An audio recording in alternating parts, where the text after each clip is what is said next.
Jesus a big, Hallelujah. big, big, big Bwana hand Yesu makofi tonight. makubwa. Make it bigger, make it louder tonight. Makofi makubwa. And please, you may Tafadhali be comfortably ukae. seated. EAC 2026. EAC 2026. Next levels. Viwango vingine. Very shortly tonight. Punde usiku wa leo neno la Mungu litatujia. The word that will move each and every one of us to neno ambalo litakatupeleka katika viwango vingine kila mmoja wetu hapa. Isaya sura ya 8 mstari wa neno la Mungu nasema Bwana alimtupelekea Yakobo neno, na neno aliyompelekea Yakobo likamfikiria Israeli, ikabadilisha habari. Hiyo aina ya neno inatufikia leo, na neno tulifikia leo, kila mmoja historia yake itabadilika. Tafadhali simama kwa miguu yako ulimwenguni kote, na inua sauti yako na tuanze kuomba kulingana na neno linalotujia. Mungu, niko tayari kwa ajili ya neno lako. Anza kuinua sauti yako, weka matarajio yako, sema Baba, niko tayari kwa neno lako leo, neno ambalo tutalipeleka viwango vingine. Moyo wangu uko tayari, moyo wangu umekaa tayari, nimejiandaa kwa ajili ya neno lako. Inua sauti yako, unaomba kama mtu mmoja na unajihusisha kwa bidii, unaweka matarajio yako sawa sawa kwa ajili ya neno linalokuja. Neno linatujia vyema kutoka mbinguni ambalo litabadilisha maisha yetu, kila mmoja itatupeleka katika viwango vingine. Inua sauti yako, kila mmoja wetu ajihusishe usiku wa leo kwamba Baba, nimejiandaa kwa neno lako. Namna ile leo umempelekea neno Yakobo, nitumie neno langu.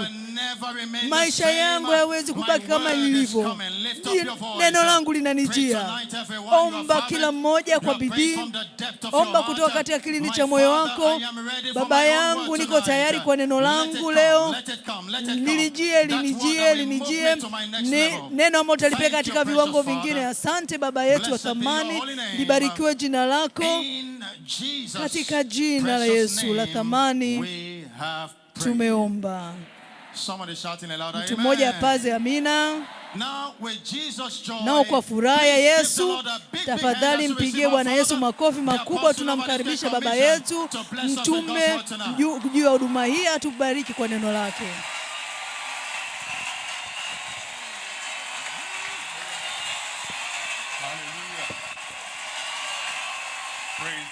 Bwana asifiwe. Amina. Wangapi wamebarikiwa siku ya leo? Chochote Mungu anachokifanya kitakuwa cha milele. Kila baraka ya siku hii ya pili itadumu kwenye maisha yako, itahimili vikwazo vya maisha. Baraka yako itaendelea kusema siku zote za maisha yako. Unapoamua kujihusisha, neno linafanya kazi tu kama ukiamua kujihusisha nalo. Kwa nini namuita Bwana Bwana lakini hamfanyi ninachowaambia? Si jambo tunalolifahamu ambalo linatuhakikishia kesho yetu, lakini kile ambacho tunafanya kutoka kwenye tunachokifahamu. Katika jina la thamani la Yesu, hakuna mtu atakayejutia kwenye maisha yake.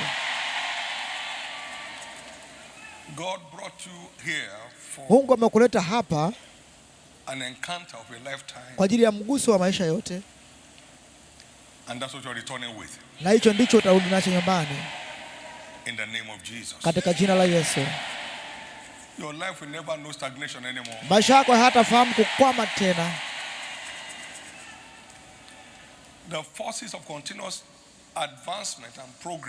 Nguvu za kuendelea kusonga mbele na kupiga hatua ambazo umezipokelea leo zitanena kwenye maisha yako. Bwana, usiku wa leo, neno lako limpate kila mmoja wetu na litubadilishe sasa katika jina la Yesu. Pigia Yesu makofi makubwa ya sifa, na tafadhali unaweza ukaketi.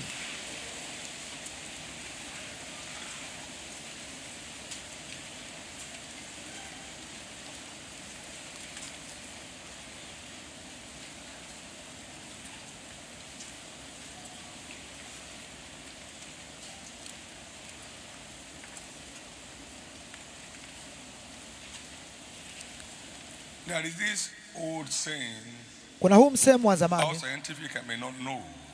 wanasayansi ambao wanaweza kufahamu,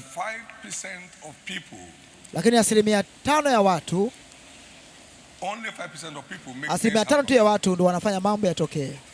25% wanayaangalia mambo yakitokea au wanayafurahia jinsi yanavyotokea, na 70% zote hawajui hata kwa nini kinaendelea.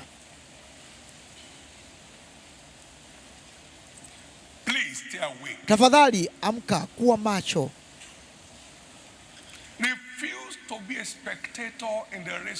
Kataa kuwa mtazamaji kwenye mbio za maisha. Watazamaji hawashindi tuzo. Watazamaji hawashindi zawadi. Kwenye ufalme, je, hamjui hao wapigao mbio wanapiga kama wapokeao tuzo? Tuzo ipo kwa ajili ya wanaopiga mbio peke yao, sio watazamaji. Hata tazama, hapa Lagos tuna uwanja ambao unaweza kubeba watu 25,000, lakini kuna wachezaji 11 tu wanakaa katika uwanja na wavibendera wawili na refa mmoja.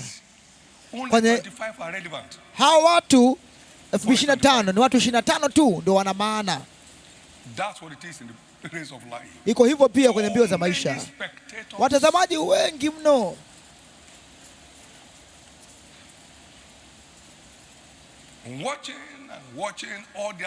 Wanaangalia na kuangalia tu maisha yao yote na hawana kitu cha kuonyesha, kwa sababu tuzo wanapata wanaopiga mbio peke yao, sio watazamaji. Unaweza kuwa mshabiki kwa miaka 20.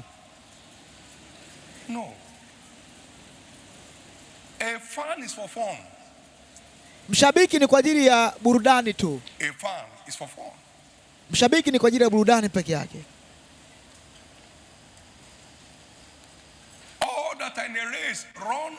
Wote wapigao mbio wanapiga mbio wote, lakini mmoja tu ndo anayepokea zawadi. Hivyo piga mbio ili mpate.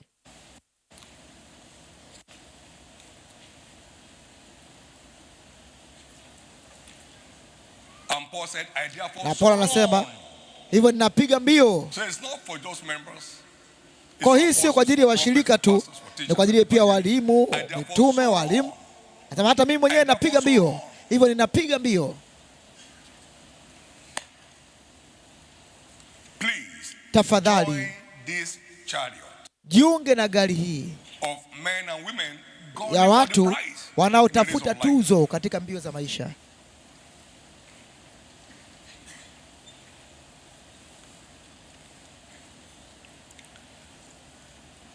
I'm speaking to a very important subject tonight.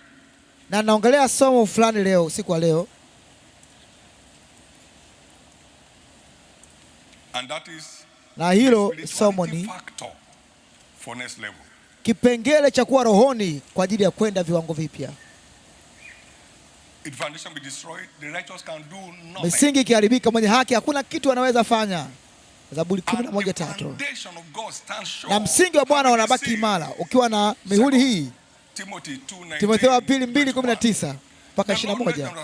Bwana wajua walio wake, na kila alitaja jina la Kristo auache uovu. Lakini katika nyumba kubwa hakuna vyombo vya dhahabu na vya fedha peke yake, lakini na vya mbao na vya udongo. Kama mtu akijitenga na hayo, atakuwa na kuamua kuwa rohoni, atakuwa chombo chenye heshima, kilichotakaswa, kimfaacho Bwana, na kimeandaliwa kwa ajili ya kila kazi iliyo njema. Sasa wewe ni chombo cha namna gani? Na mwisho wa siku wewe ndio unaamua wewe chombo cha namna gani.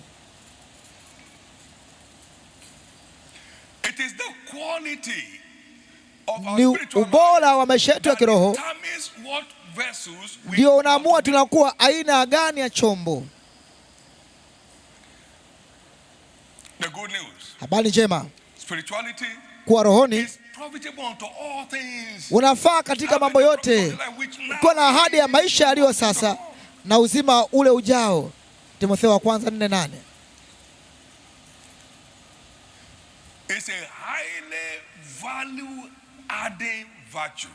Ni nguvu inayoongeza thamani kupita kawaida kwenye wakati huu wa sasa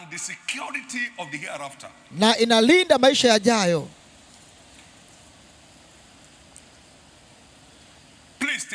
Tafadhali kuwa macho. Kuwa macho. Maana kuwa na nia mwilini ni mauti, lakini kuwa na nia rohoni ni uzima na amani. Warumi 8:6. Uzima na amani. Warumi 8:6. Isaya 59:8. Njia ya amani hawaijui, kwa wamejitengezea njia zilizopotoka, na kila apitaye humo hataijua amani.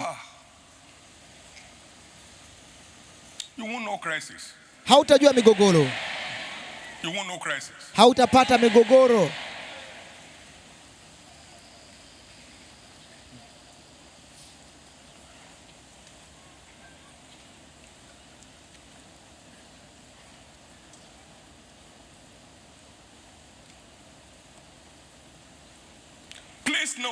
Tafadhali jua kwamba kila mwana wa Mungu amekombolewa kwa ajili ya kilele cha vilele katika safari ya maisha. Tumekombolewa kama nuru ya ulimwengu, waanzilishaji. Tumekombolewa kama waanzilishaji, mji uliowekwa katika kilima ambao hawezi kufichwa. Sisi ni watu wa kilele cha vilele kupitia ukombozi. Tafadhali nifuatilie, fuatilie huu mfano wa kiroho.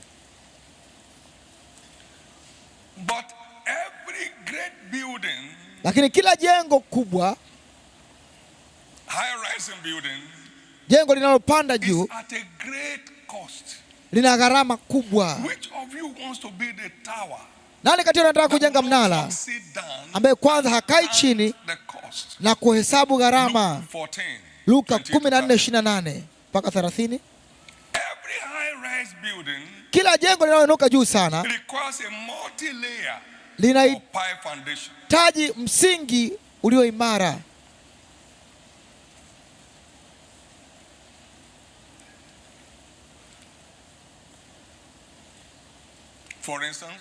Kwa mfano, mradi wa safina unavyoendelea, una msingi wa mita 29 ambao utakuwa na ghorofa 39 ili kwa ajili ya kubeba huo uzito wa jengo lenyewe. Msingi imara unahitajika kwenye msingi wa kila jengo ambalo litapanda juu. Huu ni wakati wa kuamua nini kinakusubiri huko mbele. Huu wenye miaka yako ya msingi. Ukiharibu hapa utakosa. Amka rafiki yangu, amka.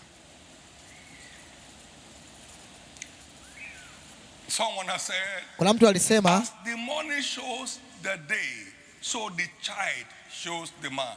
kama ambavyo asubuhi inaonyesha siku, mtoto pia anaonyesha mtu atakavyokuwa akiwa mtu mzima.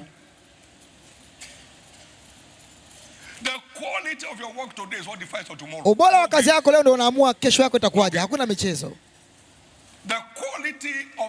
Ubora wa kazi yako leo na mbele za Mungu ndio unaamua kesho yako.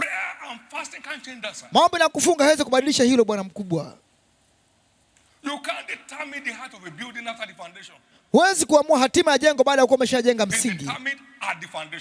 Inaamuliwa wakati wa kujenga msingi.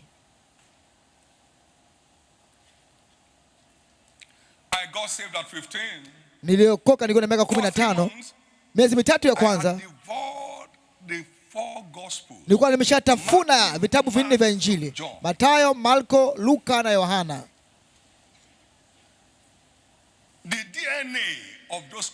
Vinasaba vya hayo maandiko viliingizwa ndani yangu. Nilitoa mwitikio baada ya kugundua ili nikajiweka huru nikapona kifua kikuu. Kwa hakuna michezo. Yesu kama kweli ulifanya haya yote yaliyoandikwa kwenye hiki kitabu, kwenye Marko, Mathayo, Luka na Yohana, niponye na mimi. Na akanisikia. Nikaponywa. Miaka 57 kutoka wakati huo bado niko huru.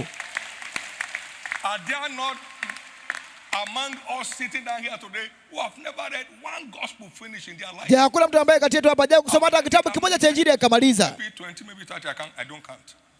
Sijui nimesoma mara ngapi, sijui mara 20, sijui mara ngapi, siwezi hata kuhesabu. Amka.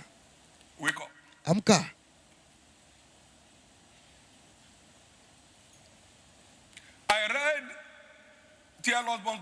Nimesoma vitabu vya T.L. Osborne na masikio yangu rohoni yakafunguka. Nikaanza kusikia kutoka mbinguni tangu tarehe hiyo mpaka kesho. Ile kwa mwaka 76 mwezi wa 7. Ulikuwa hujazaliwa. Bora uamke. Na bado niko hapa nasikia kutoka kwa Mungu mpaka leo.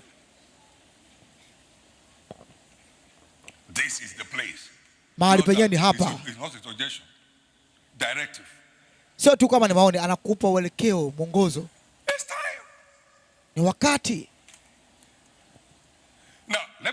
Hata kwa nikwambie hivi. Kwa nini tunaandika notes kanisani? Kanisa ni shule ya kiroho ambako masomo ya maisha yanafundishwa, masomo ya uzima yanafundishwa. Nenda mkafundisheni maneno yote ya uzima huu. Masomo ya uzima yanafundishwa hapa kanisani.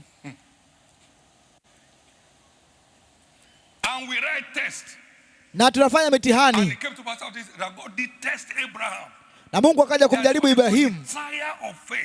Kuna kitu kinaitwa kujaribiwa kwa imani zenu. Hata ukiomba kinyume na hiyo yatakuja tu. Hawezi maliza shule bila mitihani. Bora ukaamka. Huu Kristo wa kizazi kipya huu hautakusaidia. Hautakusaidia. Nilianza kufunga mara tu nilipookoka. Kufunga ilikuwa ni mtindo wangu wa maisha.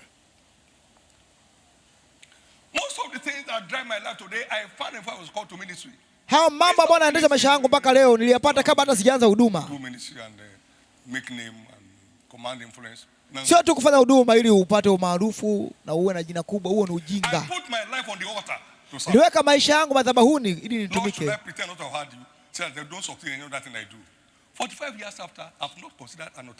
Miaka 45 baada ya hapo sijapata mbadala wowote zaidi ya utumishi, zaidi ya kumtumikia Yesu. Kwa mtu fulani hapa hadithi yako inabadilika. Tafadhali kuwa rohoni. Unaweza kuwa kanisani na ukawa mtu wa mwilini. Kanisa la Korinto lilikuwa ni kanisa lililojaa roho, lakini walikuwa wanasemana wakiwa jikoni, lakini walikuwa mwilini. Akasema, je, si watu wa mwilini ninyi? Kwa kuwa rohoni ni jambo la maamuzi. Jizoeze kuwa mtu wa rohoni. Mazoezi ya mwili hufaa kidogo, lakini utaua hufaa katika mambo yote, ukiwa na ahadi ya maisha yaliyo sasa na yule ujao. Habari ya mtu fulani inabadilika. Kama ni wewe, nisikia amina yako ya sauti.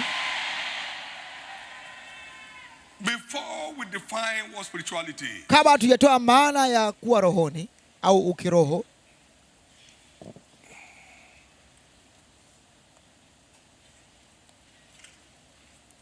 why take notes in church? Kwa nini tuandike notes tukiwa kanisani? Mtu hawezi kusema ni mwanafunzi anayemaanisha bila kujitoa kwenye kujifunza. Njoni mjifunze kwangu, nanyi mtapata pumziko la nafsi zenu. Ni shule pekee ambayo inaahidi mapumziko. Unajifunza ili upate ile pumziko. Kwa hiyo thamini unachokipata kwa kukiandika. Thamini unachokipata kwa sababu pumziko lako linategemea hicho ulichokipata, ulichogundua. Mathayo 11:20 mpaka 29. Njoni kwangu ni nyote mnaosumbuka na kulemewa na mizigo. Njoni mjifunze kwangu, nanyi mtapata pumziko la nafsi zenu. Maana nira yangu ni laini na mzigo wangu ni mwepesi. Kuna majukumu, sio bure bure tu. Kujifunza ni jukumu. Njooni mjifunze. Pia jua kwamba kanisa ni shule ya kiroho kama nilivyosema, ambako masomo ya uzima ama maisha yanafundishwa. Nitawapeni wachungaji wanaopendeza moyo wangu, watakuwa walisha hekima na maarifa, na wakazidishwa na kuongezeka katika nchi. Yeremia 3:15 mpaka 16.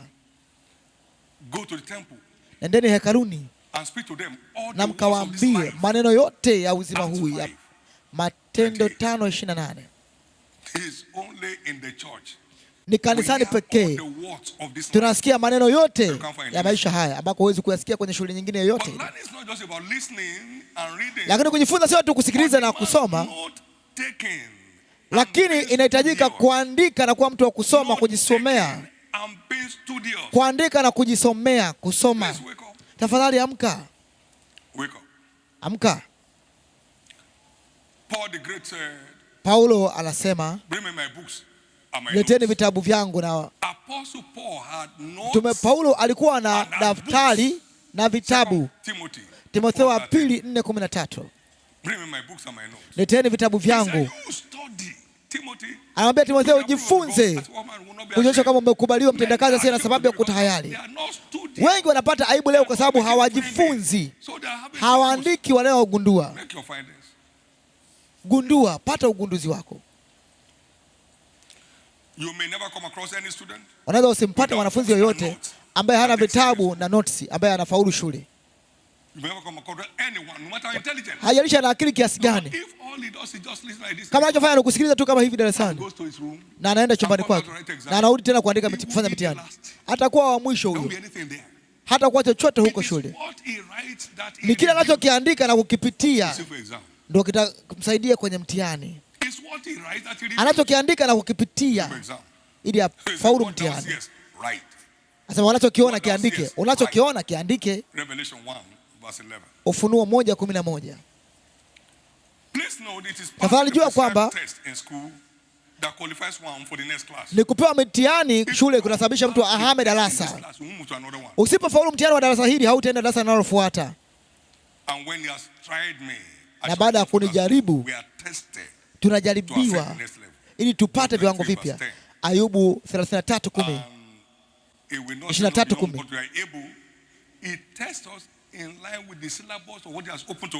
Anatujaribu kulingana na mtaala wa vitu ambavyo ameshatufundisha tayari. Kwa vile ambavyo umejifunza utajaribiwa navyo. Imani yako itajaribiwa na kuhakikiwa. Inaitwa majaribio ya imani. Petro wa kwanza 1:7. Kwa ni muhimu kujenga imani zetu kinyume na siku ya kujaribiwa. Jenga imani yako kinyume na siku inayokuja ili ushinde. Mitihani sio mateso. Ni masharti ya kufika viwango vinavyofuatia. Kama ilivyo dhahabu mbele ya tanuru, tunajaribiwa ili tuende kwenye viwango vipya. Mithali 27:21. Ibrahimu alijaribiwa akashinda.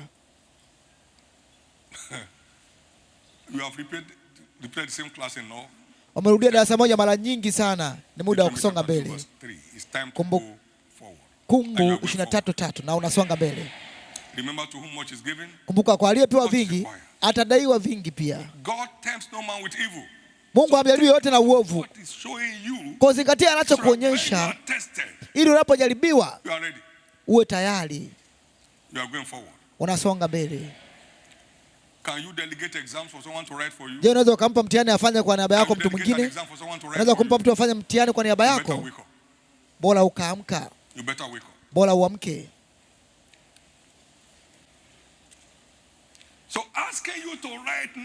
Kwa kuambia uandike notes sio tu tangazo, lakini amri kwa yoyote anayetamani kufaulu mtihani wa maisha. Niko hapa leo, nimeandika leo mwaka 83. the publishing mandate, nilipopewa agizo la kwanza kuchapisha vitabu, maneno nayowaambia hayo hayo nayokuambia yaandike, yatakuwa na upako ule ule unapotamka na ukiandika, na yataleta matokeo yale yale. Haijalishi una akili kiasi gani, huwezi kuwa unakumbuka vile vile ambacho uliambiwa mwaka 83. Angalia hii ambayo inashangaza. Nilipata hii kwenye gazeti la New Wine na nikaandika ile habari kama ilivyo. Baada ya kusoma nikaona uzima humo, na baada ya kumaliza kuandika Bwana akaniambia, mwanangu, maneno ambayo nimeweka katika kinywa chako bora uamke.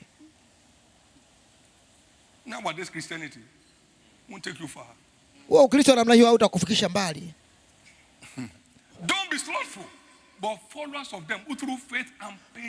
Wafuateni wale ambao kupitia uvumilivu wao. Hawezi kufika huko ukiwa mvivu.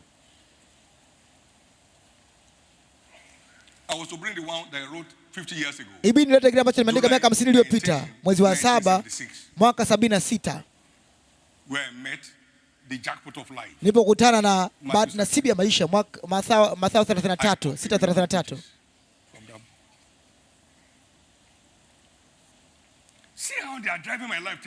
Angalia jinsi ambavyo naendesha maisha yangu mpaka leo, kutoka kiwango kimoja cha utukufu kwenda kingine.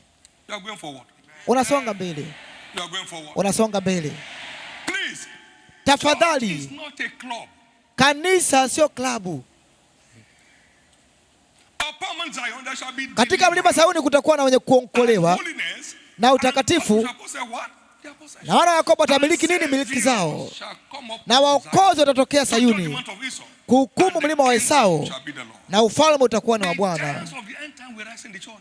Majitu ya wakati wa mwisho yatatokea kanisani. Kutokea kwenye ajenda ya mbinguni, majitu ya wakati wa mwisho yatatokea kanisani. Kwa jitahidi uorodheshwe kati yao, kwa kumaanisha kwenye kutembea kwako na Mungu. Nilipofika miaka 52 katika imani, nasema nimejifunza nini? Maanisha kwa Mungu.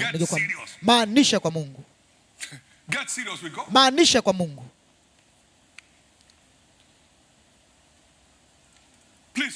Tafadhali amka. Na nikwambie hivi, nataka upai juu kuliko ambako mimi nimewahi kufika. Kila kizazi inabidi kiwe cha maana kuliko kilichopita.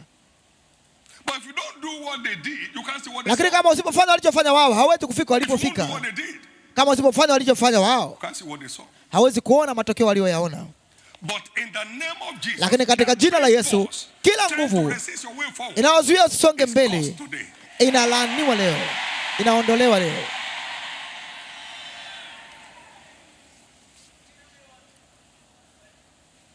Please stay awake. Tafadhali kuwa macho. What is spirituality? Sasa kuwa rohoni ni nini, au ukiroho ni nini?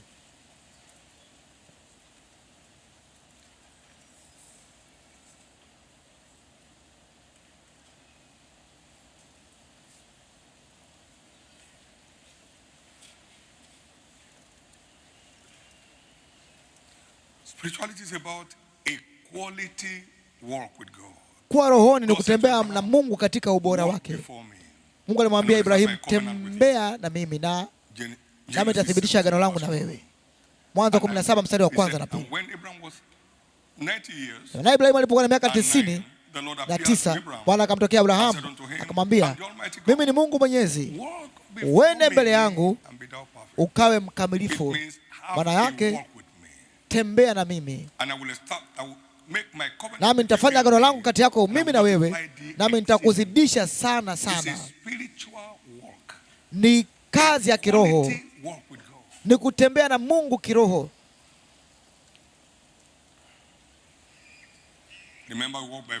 Kumbuka, tunatembea kwa imani, si kwa kuona.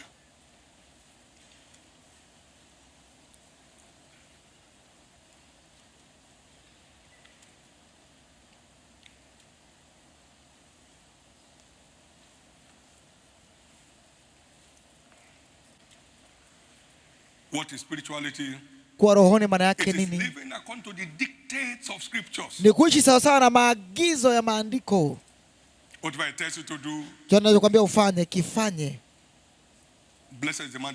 Heri mtu yule amchaye Bwana.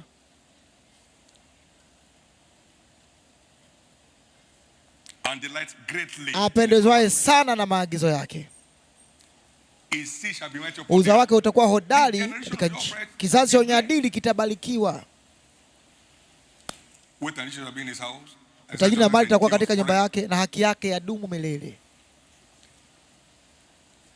Zaburi 112 mstari wa 1 mpaka wa 3. Kuishi sawasawa na maagizo ama amri za maandiko.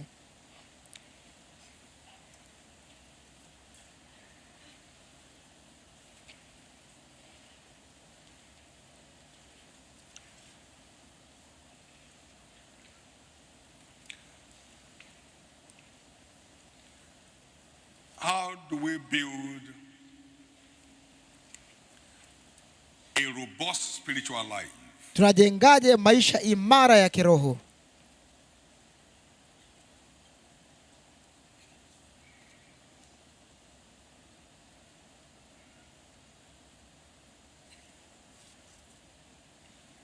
A robust spirit in this context means a roho imara katika huu mlengo wetu, maana yake manake ni roho iliyo imara isiyotikisika.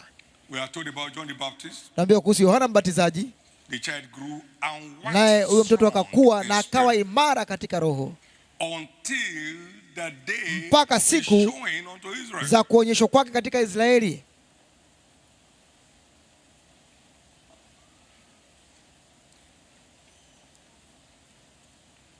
It's a risk to be revealed. Ni hatari kuonyeshwa without first waxing strong bila kwanza kuimarika katika roho. Lango mkubwa na wakufaa sana, lakini wako wengi wanipingao. Wakorintho wa kwanza 19:9. Ni wakati wa kujijenga.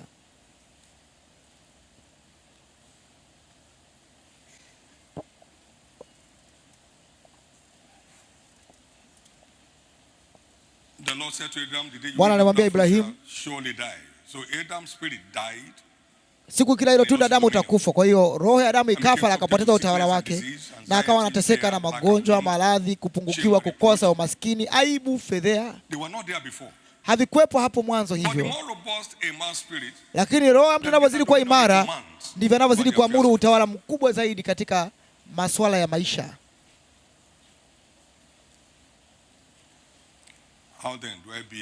Sasa nawezaje kujenga roho imara? Namba moja, husisha kumcha Mungu kama mtindo wako wa maisha, kama tulivyoona kwa Yusufu na Danieli. Yusufu alisema mimi namcha Mungu. Danieli alikusudia moyoni mwake kuto kujinajisi kwa chakula cha mfalme. Hawakuweza kupata chochote kinyume na Danieli isipokuwa kinyume na sheria za Mungu wake. Kwa alikuwa mtu mkamilifu ambaye alikuwa hana kosa lolote. Danieli 6 mstari wa 4 na wa 5. Husisha kumcha Mungu kama mtindo wako wa maisha, kama ilivyokuwa kwa Yusufu na Danieli. Namba 2, jitoe kwenye kula neno la Mungu. Jitoe kwenye kula neno la Mungu. Anasema kama watoto wachanga yatamanini maziwa ya roho yasiyogoshiwa. Kwa tunakuwa kupitia neno. Tunakuwa kupitia neno. Lakini siri iko hapa. Petro wa pili 1 mstari wa 4, ambaye ametupatia ahadi hii ya thamani sana, ambao kwa hii tuwe washiriki wa asili yake ya kiungu, baada ya kuepuka uchafu wa dunia hii. Kwa tunavyozidi kula neno, ndivyo asili ya Mungu inavyozidi kukaa ndani yetu zaidi, na ndivyo tabia ya Mungu inakuwa mtindo wetu wa maisha. Jinsi gani kijana isafishe njia yake? Ni kwa kusikia na kutunza maneno yako. Maneno yako nimeficha moyoni mwangu ili sikutende dhambi. Kwa unavyozidi kulipata neno lake, ndivyo tunavyozidi kupata asili yake, ndivyo tunavyozidi kuwa watu wa rohoni. Tafadhali elewa hili. Asili ya Mungu inakaa katika neno. Unakumbuka hapo mwanzo kulikuwa na neno, naye neno alikuwa kwa Mungu, naye neno alikuwa ni Mungu mwenyewe. Kwa asili ya Mungu inakaa ndani ya neno. Tunavyozidi kujipeleka mbele ya neno, ndivyo asili ya Mungu inadhihirika ndani yetu, ndivyo asili ya Mungu inazidi kudhihirika ndani yetu. Tafadhali, hakuna anaweza kula kwa niaba yako, hakuna wakunywa kwa niaba yako. Amka, amka.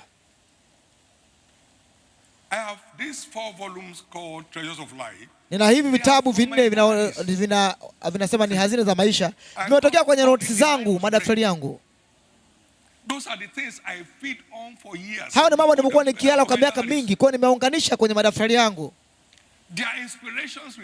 Ni uvuvio ambao nimeupokea kupitia kusoma na kutafakari jinsi ya kufanya maisha yangu yawe bora zaidi.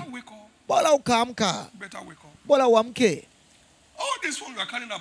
Hii simu unazunguka nayo huko, unasema ndo Biblia, unapoteza muda. Kabla hujajua unaanza kuangalia ujinga humo. Unaanza kuangalia magemu ukiwa kanisani. Wanasema mimi nasema amesemaje? Kwa nini umejibu? Kwa sababu usikii. Anasema nani anataka kwenda mbinguni? Unainua mkono hata hujajua ameuliza nini. There is no attention. Hakuna umakini. Ilikuwa South Korea inabidi waambie watu kwamba jamani, ibada imeisha. Kulikuwa na uamsho usio wa kawaida. Wala uamke. Ukionacho kiandike, ukikiona ona andika ili usikipoteze. Tahadhari. Tahadhari. Tahadhari. There is no online substitute to fellowship.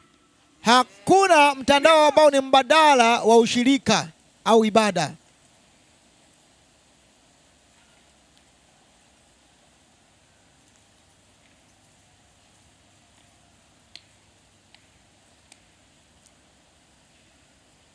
Be committed to feeding on the word. Jitoe kula neno la Mungu, thereby imbibing divine nature, ili ujijengee asili ya Mungu.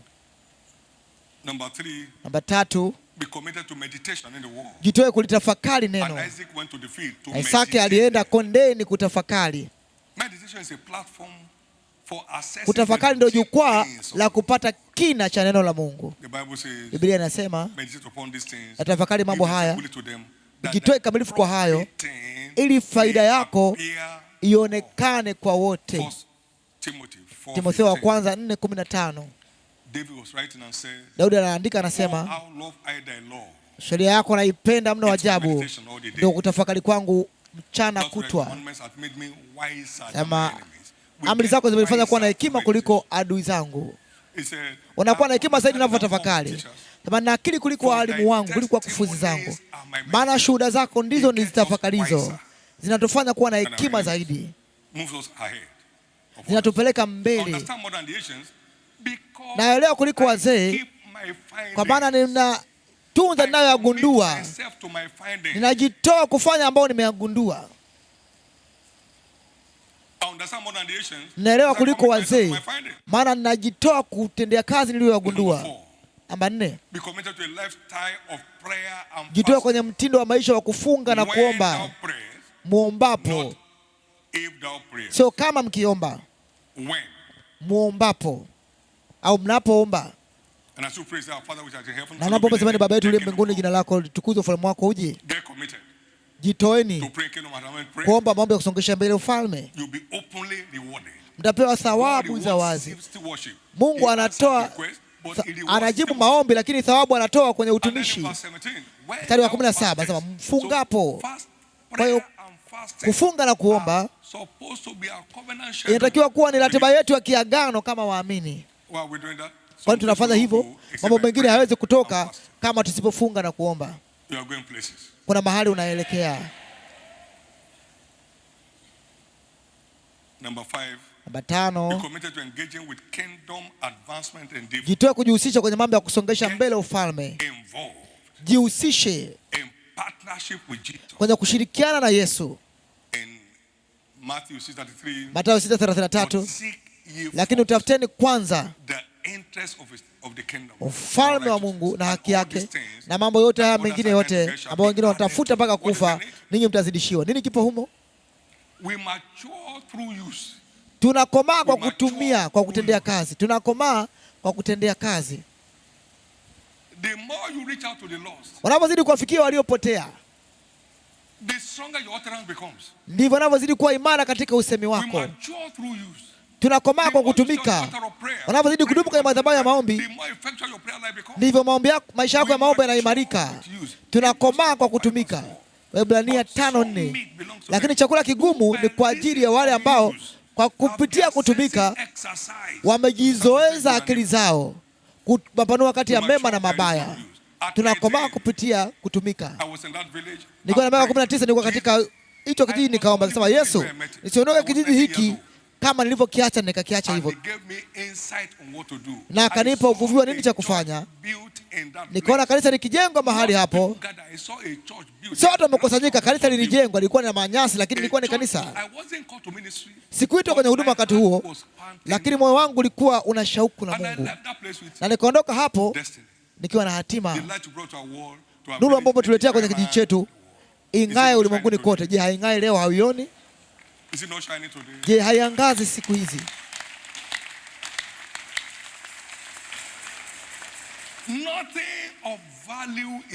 Hakuna cha thamani ambacho unakipata bure. Thamani lazima ikugharimu. Wewe unasema ameitwa, ameitwa. Kristo amekugharimu nini mpaka sasa? Unasema tu nimeitwa. Umeitwa kufanya nini? Umeitwa kufanya nini bwana mkubwa? That's why they keep playing games all around. Ndio maana wanacheza tu michezo huku na kule. Who have they ever led to Christ? Nani umewahi kumuongoza kwa Kristo?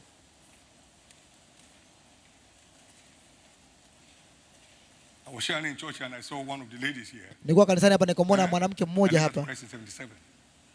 Tangu mwaka 77 nilikuwa hapo. Alikuwa mstari wa kwanza hapa.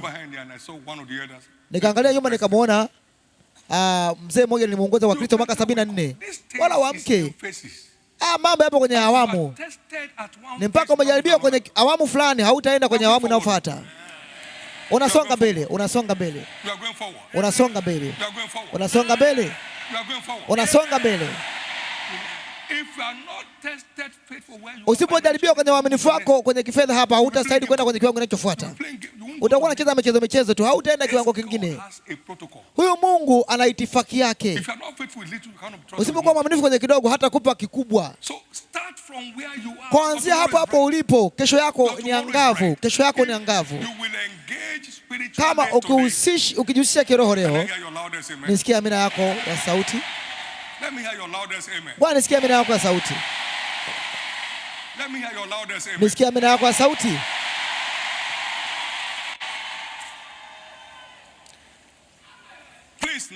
Tafadhali zingatia. Siri za kiungu ndizo zinasababisha kujengwa kwa nyota katika ufalme. Nyota katika ufalme wanatengenezwa kwa kuzipata siri za kiungu. Na siri mojawapo ambayo inakuingiza kwenda kwenye siri za kiungu ni siri ya kumcha Bwana. Zaburi 25:14. Kumcha Bwana, siri za Bwana ziko nao wamchao, naye atawaonyesha agano lake. Sasa tuende kwenye mifano ya kibiblia ya watu ambao walipata siri za kiungu na jinsi ambavyo nyota yao ikawa hai. Yusufu, pamoja na Mungu kuonyesha kote mambo haya yote, hakuna mwenye kima na akili kama wewe. Mwanzo 41:38. Kwa kuwa Mungu amekuonyesha yote haya, Hakuna mtu mwenye kiwango kama chako. Hii imetokea mbinguni, haijatokea hapa hii. Na alifikaje huko? Anasema anamcha Mungu. Mwanzo 42:18. Hata tunaambiwa tena kuhusu Danieli. Ndipo alipofunuliwa Danieli siri hiyo katika maono ya usiku. Danieli alikuwa nani? Alikusudia moyoni mwake kutokujinajisi kupitia chakula cha mfalme. Kumcha Bwana ndio njia ya kiagano ya kupata siri za Mungu. Siri za Mungu ambazo zinasababisha kutengenezwa kwa nyota katika ufalme. Haujui unapoteza nini unapoishi maisha ya ovyo ovyo. Hujui unapoteza nini hapo.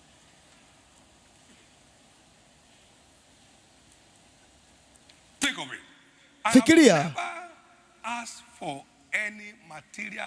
Sijawahi kuomba msaada wowote wa vitu kwa miaka 45 katika huduma, kwa sababu siri nilipewa tayari. Kwamba nani atakuwa ananilipa. Na hajawahi kuacha kunilipa kwa miaka 45 yote hii. Na hata acha milele. Sijawahi kumwombea mtu yoyote ili anipe kitu maisha yangu yote. Sijawahi kumshauri mtu ili aingie mfukoni mwake. Kwa nini? Nani ananilipa? Upo kwenye ajira. Mimi nawajibika. Wewe kaa tu sehemu yako kwenye majukumu yako. Kauli ya wazi kabisa ilikuwa. Kaa tu kwenye majukumu yako. Kwa nipo kwenye majukumu na hajaacha kulipa. Hivyo ndivyo ambavyo siri za kiungu hazilinganishiki kabisa. Jumamosi hii tutakufikisha miaka 45 katika ndoa. Miaka 44 katika ndoa. Niliona siri ya ndoa ya bila shida. Mwezi Novemba mwaka 81. Nilikuwa nataka kufuta mahali pa kuandika nikiwa kwenye gari. Hivyo ndivyo ambavyo siri za kiungu zina thamani kwangu. Nilikuwa kwenye daladala, nikawa naomba mtu, una karatasi hapo nipe, ili niandike hayo mambo 7. Ona uzuri wa vitu vinavyopendeza katika hayo mambo 7 mpaka hivi leo. I'm here to have the first prayer point on Lord, make this family work. Bado leo siye kuomba hata ombi moja kusema Bwana, familia hii fanya iende songe mbele. I saw it in the word. Niliona kwenye neno, nikalipa masharti yanayohitajika. Na nikatamka niko tayari kwa ajili ya ndoa isiyo na changamoto. Hadithi ya mtu fulani inabadilika. Bora uamke. I read 8 books on marriage. Nilisoma vitabu 8 kuhusu ndoa. Vingapi? Wewe unasema hata kimoja, unaangalia tu hivi.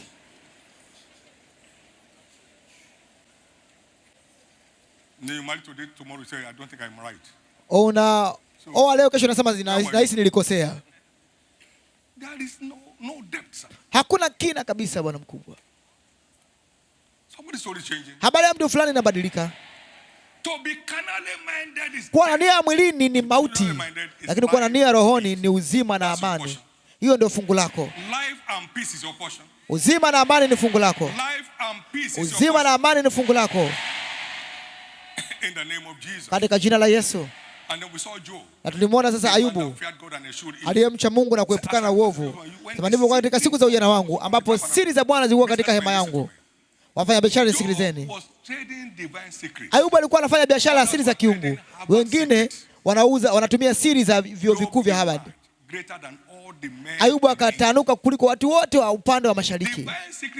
Siri za kiungu ni kubwa kuliko kitu chochote wakati wowote, maana kitokacho juu kipo juu ya yote. Kitokacho juu kipo juu ya vyote. Alikuwa anafanya biashara kwenye siri za kiungu. Kwa nini nasema hivi? Kuwa rohoni sio tu kuwa mtu wa kanisa. Sio shughuli ya kidini. Ni kutembea na Mungu katika ubora ambayo inakusaidia mimi na wewe kupata siri za kiungu. Katika jina la thamani la Yesu, siku zako za mahangaiko zimefika ukomo. Ni maamuzi yako. Ni maamuzi ambayo unayafanya. Naweka mbele yako uzima na mauti. Utaua na kuwa mtu wa ulimwengu. Na kuwekea uzima na mauti. Chagua uzima ili wewe na uzao wako muishi. Life and death. Choose life. Uzima na mauti nimeweka mbele yako, chagua uzima. Choose to be spiritual. Chagua kuwa rohoni. It will give you life and peace. Itakupatia uzima na amani. If you choose otherwise, ukichagua vinginevyo si salama. Spirituality is not a gift, it's a... Kuwa rohoni si karama, ni maamuzi. Kuwa rohoni ni maamuzi, sio karama. Sio wito, ni maamuzi. And we don't wait for, we exercise ourselves. Na hausubiri, unajizoeza ili ufike huko. Jizoeze kuwa mtaua. Maana mazoezi ya mwili kwa faa kidogo, lakini kuwa rohoni kwa faa katika mambo yote. Una ahadi ya maisha ya sasa na ule uzima ujao. Na nini zaidi? Kuwa rohoni kuna kuhakikishia umilele. Nimesema kuna kuhakikishia nini? Kuna kuhakikishia nini? Umilele. Ezekiel aliyo kama anatembea na Mungu. Kumbuka sasa, Bwana, nimetembea na wewe kwa moyo msafi. Huwezi kuwa na ushuhuda kama huo.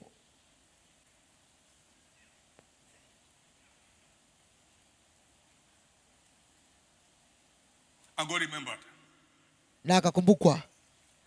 Na Mungu akakumbuka. Ushuhuda wako wa kuwa rohoni uwe imara. Kumcha Mungu huyo ndio mwongozo unaoongoza maisha yako. Tunaona mtu anaitwa Paulo, mtu mwenye uono usio wa kawaida, maono usio wa kawaida. Wakorintho wa kwanza 2:10. Sasa ninyi mashahidi na nyinyi pia jinsi ambavyo kwa utakatifu na bila lawama nimetembea mbele yenu. Alikuwa akizipata siri.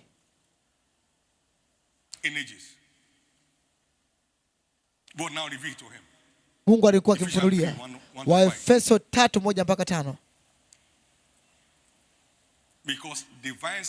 Kwa sababu siri za kiungu zinapatikana tu kama ukimcha Mungu kama mtindo wako wa maisha. Kuna mahali unaelekea. Kuna mahali unaelekea.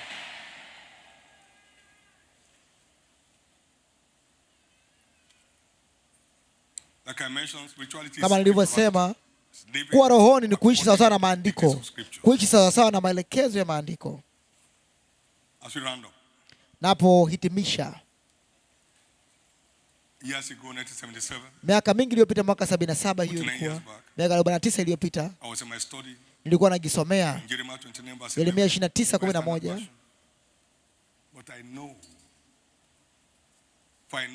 Maana naijua mipango nionao kwa ajili yako, asema Bwana, mipango ya usalama na sio mipango ya uovu, kukupatia hatima iliyokusudiwa. Na Mungu ananiambia, mwanangu, hatima yako ipo katika mpango wangu, mimi sio mpango wako wewe. Vijana, tafadhali sikiliza. Hatima yako ipo kwenye mpango wa Mungu, sio mpango wako wewe. Tafadhali tafuta kukamata mpango wake kwenye maisha yako. Usitembee kama farasi au nyumbu ambaye hana akili. Usiwe nyota anayezurula zurula ovyo. Mungu ana mpango kwa ajili yako, utafute huo. Mungu ana mpango kwa ajili yako, utafute. Na mstari wa 13 wa sura hiyo hiyo anasema, Yuda 1:13. Isaya 29:13. Yeremia 23:19. Nanyi mtanitafuta na kunipata mtakaponitafuta kwa mioyo yenu yote. Na mpango, utafuteni huo mpango. Utafute, mtaupata. Simameni katika zamu zenu, katika mnala, na uone kile ambacho Mungu atakwambia. Na Bwana akasema, andika hayo maono. Kwa utafute mpango wake. Hatima yako ipo katika mpango wake yeye, sio mpango wako wewe. Kama kwa kitu najua kwenye maisha yangu ni kwamba najua nipo katika kiini cha vini ya mpango wa Mungu. Najua hilo kuliko ninavyojua jina langu. Nipo katika kiini cha vini vya mapenzi ya Mungu kwenye maisha yangu. Tafadhali Go for his plan. Tafuta mpango wake. Nisoma Isaya 30 mstari wa kwanza mpaka wa 3. Heri kwa watoto wanaoasi, anasema Bwana, ambao wanachukua mashauri ambayo sio ya kwangu, wajifunikao kifuniko lakini si cha roho yangu, wapate kuongezeka dhambi juu ya dhambi, waendao kuteremkia Misri, wala hawakuliza kinywani mwangu, ili wajitie nguvu kwa nguvu za Farao na kutumaini kivuli cha Misri. Basi nguvu za Farao zitakuwa aibu yenu, na kutumaini kivuli cha Misri kutakuwa fadhaa kwenu. Hautapata fadhaa. Tafadhali uliza kutoka kinywani mwake. Mpango wa Mungu ni bora kuliko wa kwako. Mpango wa Mungu ni bora kuliko wa kwako. Mwaka 79 niligundua kwamba kupitia ukombozi nimekalishwa juu sana zidi ya nguvu na mamlaka, nguvu zote na mamlaka. Sasa nisikilize, kama umeokoka, kila mmoja wetu aliokoka amehamishwa, amewekwa juu sana, lakini lazima uone. Kama usipoona huwezi kupata. Kila udanganyifu wa shetani na mawakala wake kinyume na hatima yako kunafika ukomo wake usiku wa leo. Tupo kwenye vita. Ugunduzi wako leo utaamua kesho yako iweje. Ugunduzi wako leo unaamua kesho yako iweje. Unachokigundua leo kinaamua kesho yako iweje. Kuna mtu alikuja kwangu analia, na shida ilikuwa nini? Hakuna kitu kinaenda. Kulingana na anavyosema yeye, alikuwa analia. Unajua mwanaume akilia unajua kweli kuna shida. Nikasema subiri kidogo. Kasome kitabu cha Shetani Potea na urudi baada ya siku 7. Alirudi na kicheko. Anacheka hehehe. Nasema nini kinaendelea? Nasema sikujua kama shetani hana nguvu kiasi hiki, kwamba shetani ni mdogo kiasi hiki. Nuru ilikuja na giza likakimbia. Hakuna njia ya mkato. Na nuru yang'aa gizani, nalo giza halikuiweza. Nuru ilikuja na giza likakimbia.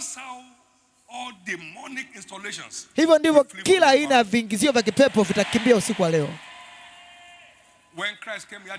Kristo alipokuja hapa kama nuru ya ulimwengu, mapepo yasema umekuja kutuharibu kabla ya wakati wetu. Giza haliwezi kuhimili uwepo wa nuru. Nuru inapokuja giza linafungasha na kuondoka. Nilikuwa nawaambiaga habari fulani. Binamu yangu mmoja alikuwa amepata roho ya ukichaa. Nilikuwa nasoma Yohana sura ya 1 wakati huo, na nikawa nalewa na hiyo mstari, na nuru yang'aa gizani, nao giza halikuiweza. Kwa hiyo nikaenda walipokuwa wamemfungia huyo binamu yangu, na ukichaa wake akasimama kunisalimia kwa heshima, akataja jina langu, nikataja la kwake, na alinijua mimi tu. Nikasema mwekeni kwenye gari yangu nione pepo ambalo litamfuata mpaka kwenye gari yangu. Ndio ikawa mwisho wa ukichaa wake. Mwaka 83 uliokuwa mwezi wa 12. Baada hapo akaenda chuo. Ameoa. Ana watoto wake wameshamaliza vyuo sasa hivi, ni mchungaji. Hiyo ni nguvu ya nuru. Tuache kufanya michezo na kuongea tu marugha ya ajabu ajabu. Ni nuru. Ni nuru. Shetani haogopi lugha yako. Anajua lugha zote. Yeye ndo alikuwa nyuma ya ule mnara wa Babeli. Alisababisha huo mkanganyiko. Ndo aliyeharibu lugha. Kwa hakuna lugha, hakuna utaalamu ambao hujui.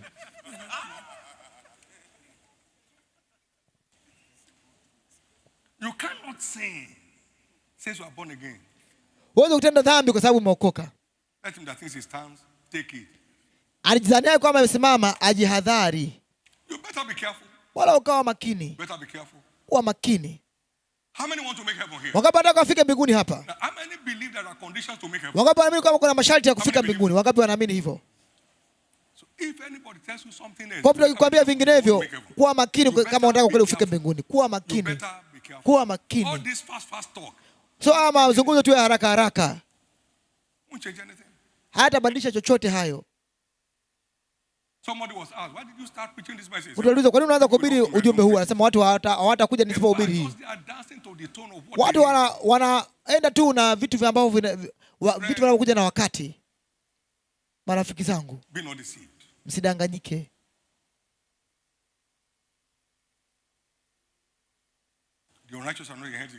Wasio haki hawataurithi ufalme wa Mungu, lakini sisi tutaurithi. Wote tutafika huko, wote tutafika huko. Naona nyota kubwa sana zikiinuka kutoka hapa. Naona nyota wengi wakubwa wakiinuka kutoka hapa. Kama ni wewe, nisikia amina yako ya sauti.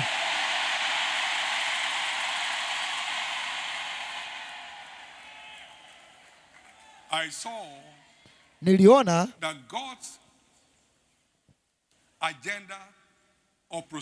kwamba ajenda ya Mungu ya mafanikio sio ahadi, ni agano. Na akaniambia nisipofanya sehemu yangu, yeye hatafanya ya kwake. Huwezi kugeuza mkono wa Mungu. Muda majira nchi dumupo, majira ya kupanda na kuvuna hata koma. Kama si mtoaji, wewe haustahili kufanikiwa. Sio laana, hiyo ni neno tu. Tafadhali amka. Na wakati huo nikapaza sauti nikasema, siwezi kuwa masikini. Niligundua hilo. Ilikuwa tarehe 22 mwezi Machi mwaka 82. Hujachelewa kwanza kupatia. Nisikie mtu anasema hivyo. Sijachelewa kupatia. Mara nyingine tena, sijachelewa kwanza kupatia. Kwenye mlima huu kuna marekebisho makubwa ambayo yanakuja kupitia mafundisho mbalimbali. Hujachelewa kuwa sahihi. Hujachelewa kwanza kuwa sahihi. Nyakati wa pili, hujachelewa kuwa sahihi. Tafadhali funguka ili urekebishwe. Funguka kwenye kukemewa, funguka kwenye maelekezo, kwa sababu hujachelewa kwanza kuwa sahihi. Nilipata hiyo mwaka 85 na mpaka sasa inafanya kazi kwenye maisha yangu. Sasa habari njema ni kwamba ni zamu yako hatimaye. Ni zamu yako hatimaye. Ni zamu yako hatimaye. Ni zamu yako hatimaye. Ni zamu yako hatimaye. Tuhitimishe. Kuwa rohoni kufaa katika mambo yote, sio tu mambo ya kiroho pekee. Mambo yote, mambo yote, mambo yote hapa inahusisha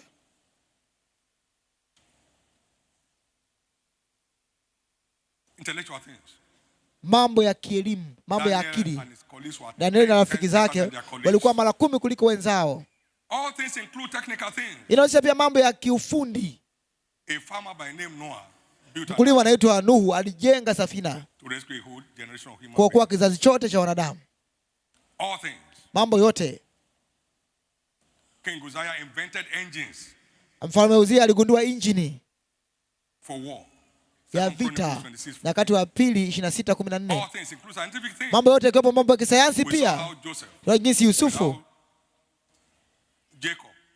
Yakobo alikuwa akizalisha mifugo kwa rangi anaoamua yeye wazae.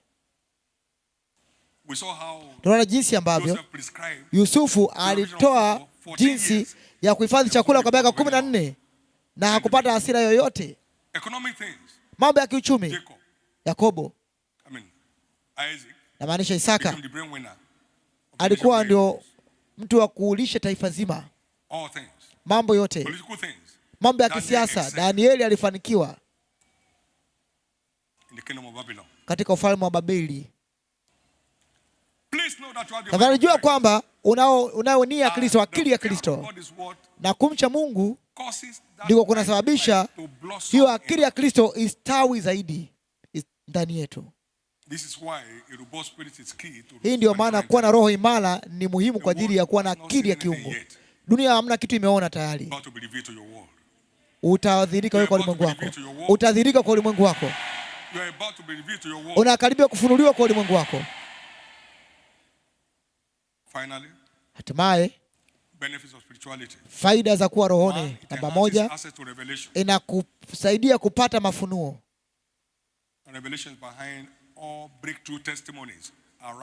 and shine, your light is come. Na ufunua kila ushuhuda, inuka uangaze, nuru yako imekuja. Na kina nani hawa wanaopaa angani? Mdogo kule atakuwa mara 1000 na aliye mdogo atakuwa taifa kubwa. Yote yanachochewa kupitia mafunuo. Isaya 60.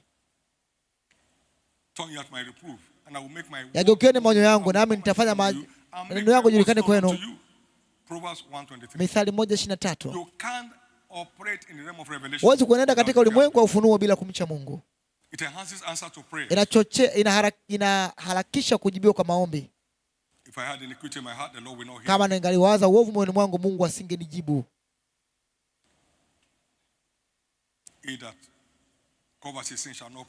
Azifichaye dhambi zake hatafanikiwa.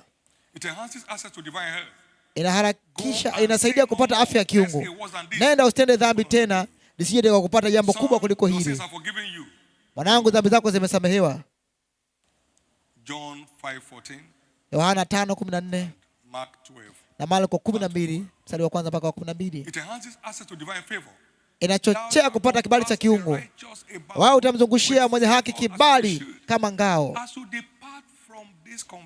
Unapotoka kwenye kongamano hili, kibali kitakuwa kikikufuata. Kibali kitakuwa kikufuata. Kwa wale ambao mko tayari kwa ajili ya ndoa, kibali kitakukamilisha. Wanaotafuta kazi, kibali kitakupata. Wanaokaribia kukata tamaa, kibali kitakurudisha. Kwa kumcha Mungu, Yusufu alifurahia kibali akiwa mtumwa. Alifurahia kibali akiwa mfungwa na akafika mpaka ikulu. Sasa angalia, unapojitoa kuishi maisha yanayompendeza Mungu, kibali kitaendelea kukufuata.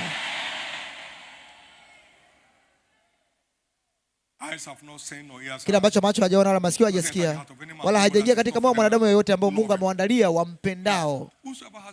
Sasa azishikaye amri zangu na kuzitenda ndiye anipendaye. Kwa unapojitoa kuishi sawa sawa na maagizo ya maandiko, aina matendo makuu ambayo macho hajaona wala masikio hajasikia, itakuwa na mtindo wako wa maisha. Na hatimaye inakuhakikishia umilele pamoja na Kristo. Hakuna mtu atakayekosa mbingu hapa. Wote tutafika kwa pamoja. Tutafika wote kwa pamoja. Tutafika wote kwa pamoja. Tutafika wote kwa pamoja. Roho imara haiwezi kurogwa. Haiwezi tu kutamaniwa, inabidi ijengwe.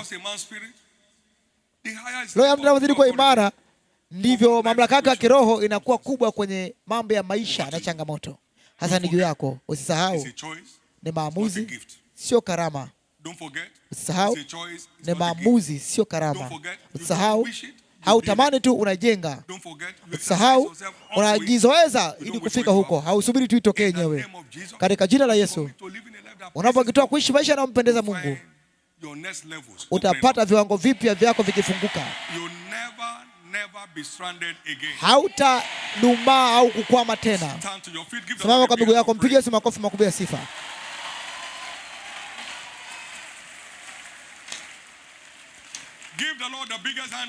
Mpige Yesu makofi makubwa ya sifa tafadhali.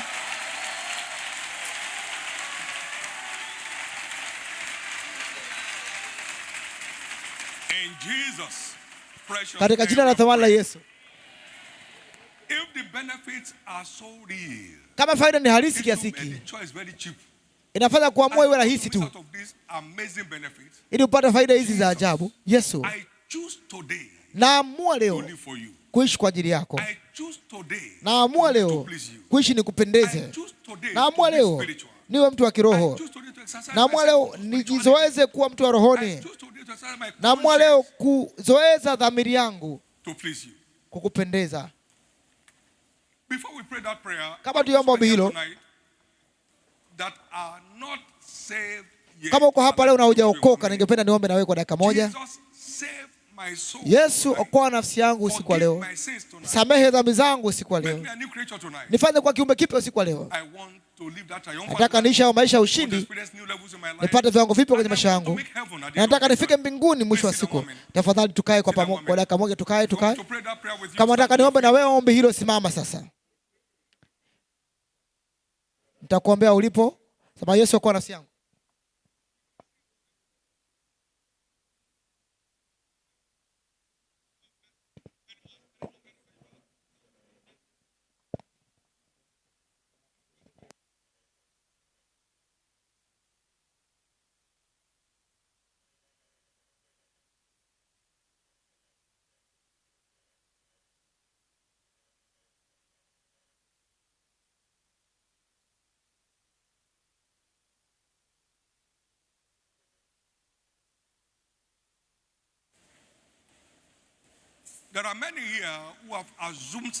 Kuna wengi hapa ambao wokovu wao ni wa kukisia, lakini hawana uzoefu wa wokovu wenyewe. Mambo matatu ya kuangalia unapookoka. Upendo wa Mungu utakuwa hai ndani yako. Kumpenda Mungu kutachanua ndani yako. Tunda la Roho kuna furaha, upendo, amani. Ni mambo matatu yanayoonyesha unapookoka tu. Ndio viashiria vya mtu aliyezaliwa mara pili: upendo, furaha na amani. Kama uko hapa unataka upate uzoefu wa wokovu, ulikuwa unakisia kwa muda mrefu, nataka niombe na wewe pia. Na wewe pia simama. Upendo wako kwa Mungu uko wapi na unadai umeokoka? Nini kimetokea kati yako na Mungu tangu umesema umeokoka? Tafadhali simama kwa miguu yako. Pia kuna watu hapa ambao inabidi waweke wakfu maisha yao tena. Walikuwa nao zamani lakini hawaoni tena siku hizi. Walikuwa na huo uzoefu zamani lakini hauoni tena siku hizi. Umejitenga naye tayari. Amekuleta hapa ili akuunganishe tena. Kama uko hapa unataka ni uombe na mimi ili uweke wakfu maisha yako tena kwa Mungu, simama na wewe pia kwa miguu yako. Amen. God bless you. Mungu akubariki na Mungu akubariki.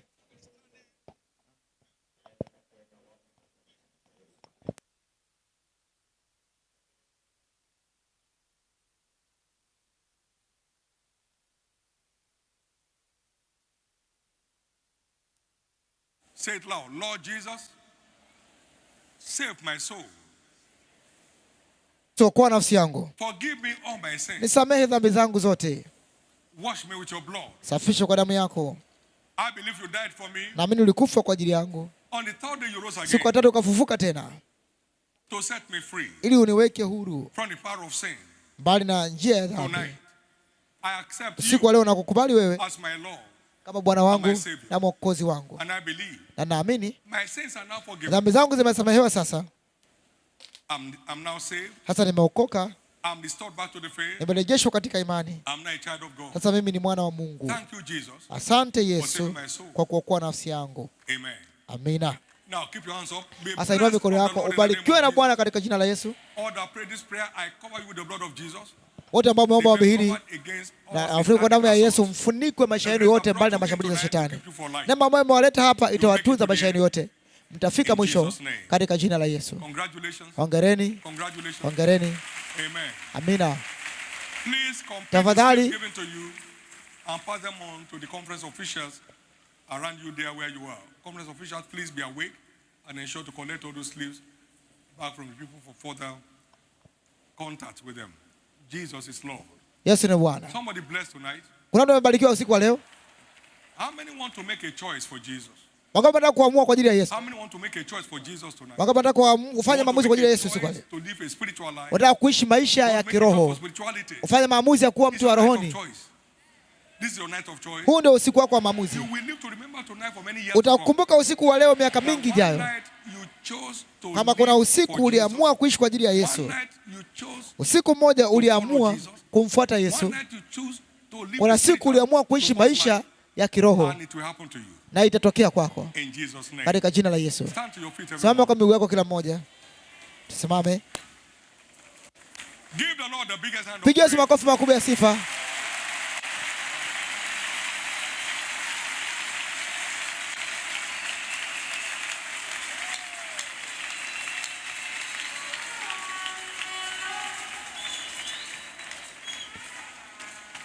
There is nothing I learned throughout my schooling years. Hakuna kitu nimejifunza wakati nasoma nikiwa mwanafunzi ambacho kinafika hata 1% ya ambacho nimejifunza kwenye neno.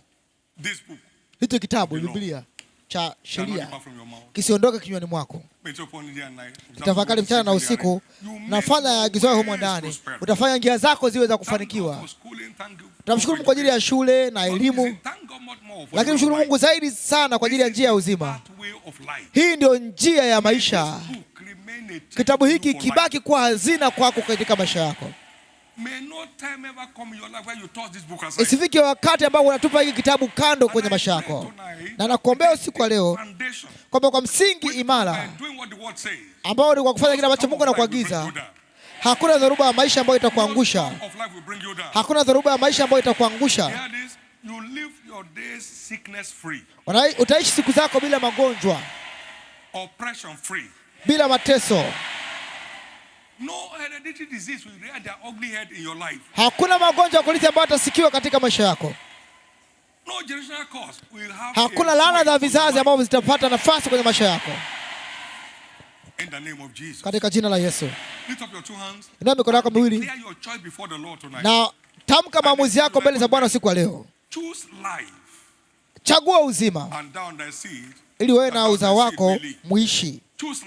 Chagua uzima ili wewe na uzao wako muishi. Chagua uzima. Chagua uzima. Nani uko upande wa Bwana? Ajionyeshe. Nani uko upande wa Bwana? Aje kwangu sasa. Nani uko upande wa Bwana? Aje kwangu sasa. Nani uko upande wa Bwana? Nani uko upande wa Bwana? Na aje kwangu sasa.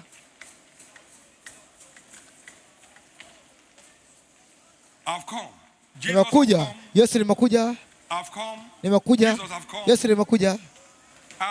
Nimekuja. Yesu nimekuja. Katika jina la thamani la Yesu tumeomba. Sasa inua mikono yako miwili. Baraka za leo kutoka asubuhi mpaka sasa ziendelee kusema kwenye maisha yako.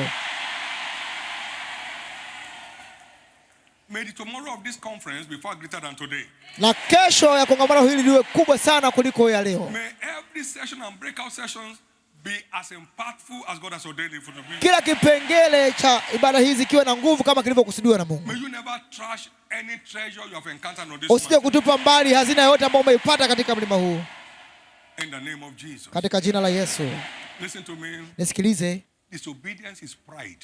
Kutokutii ni kiburi. Kutokutii ni nini? Fanya unavyojisikia Bwana. Hicho ni kiburi. Kiburi hakina hatima, hakina kesho. Kiburi ni mwizi, ni jambazi, anaharibu hatima. Uimara wa Ibrahimu ulikuwa ni utii. Chochote ambacho Mungu aliagiza Ibrahimu alikuwa anafanya. Na unaona Ibrahimu alikuja kuwa nani baadaye? Tafadhali, tafadhali, tafadhali. Unamwinulia nani mabega? Je, nitakuja kuwa kama wewe? Na kuambia kile ambacho kimenisaidia, ambacho pia kuna watu wengine waliniambia, na Roho Mtakatifu pia aliniambia. Tafadhali itikia. Itikia rafiki yangu, itikia. Itikia. Itikia. Upo kwenye mkutano kama huko kama hamna kitu umeandika. Usiuze hatima yako. Usiuze hatima yako. Mimi sikuuza ya kwangu. Wewe usiuze hatima yako. Sikuuza ya kwangu. Usiuze hatima yako. Mimi sikuuza ya kwangu. Tafadhali usiuze hatima yako. Kila aina ya kiburi iharibiwe kwenye maisha ya kila mmoja wetu.